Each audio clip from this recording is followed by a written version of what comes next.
सबसे बड़ा सवाल किसका रखें सबसे ज़्यादा ख्याल। दोस्तों, आज हम इस सब्जेक्ट पे बात करने वाले हैं। आप में से कुछ लोग कहेंगे कि सबसे ज़्यादा ख्याल अपनी माँ का रखना चाहिए। बिल्कुल सही बात है। कुछ लोग कहेंगे कि सबसे ज़्यादा ख्याल अपने पिता का रखना चाहिए। बिल्कुल सही है। कुछ लोग कहेंगे कि अपने बच्चों का ख्याल सबसे ज़्यादा रखना चाहिए। बिल्कुल सही बात है। कुछ लोग कहेंगे कि अपने भाई बहनों का ख्याल सबसे ज़्यादा रखना चाहिए। वो बात भी बिल्कुल सही है।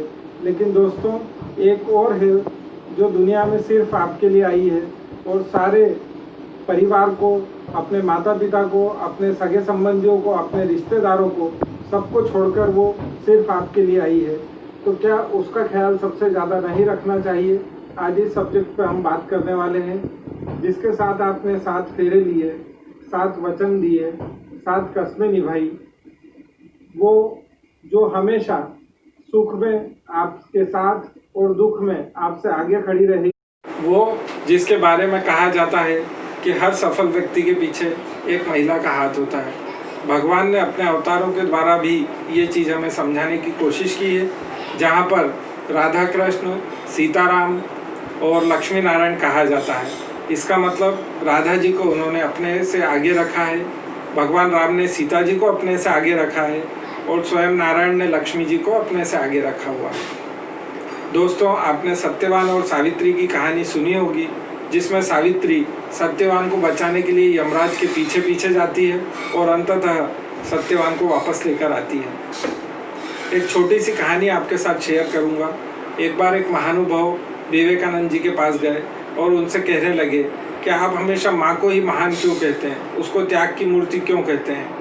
विवेकानंद जी ने कहा कि आप कल सुबह मेरे पास आइए। अगले दिन वो फिर विवेकानंद जी के पास पहुंचे। विवेकानंद जी ने उनसे कहा कि एक 2.5 किलो का पत्थर लेकर आइए। उस 2.5 किलो के पत्थर को मंगाकर उनसे कहा कि आप इसे पेट पर बांध लीजिए और 9 घंटे के बाद मेरे पास आइए। वो व्यक्ति 1 घंटे के बाद ही विवेकानंद जी के पास पहुंचे और उनके कदमों में पड़ गए और उनसे माफ़ी मांगने लगे कि भगवान, मेरे से गलती हो गई, आप जो कहते थे वो बिल्कुल सही थी। तो जो बचपन से लेकर जवानी तक अपने माँ बाप के लिए जीती है, शादी के बाद पति के लिए और फिर उसके बाद बच्चों के लिए जीती, पूरी ज़िंदगी अपने परिवार के लिए जो समर्पित कर देती है। 4 लाइनों के साथ अपनी बात खत्म करूँगा कि दिन की रोशनी ख्वाबों को बनाने में गुजर गई, दिन की रोशनी ख्वाबों को बनाने में गुजर गई, रात की रोशनी नींद को मनाने में गुजर गई।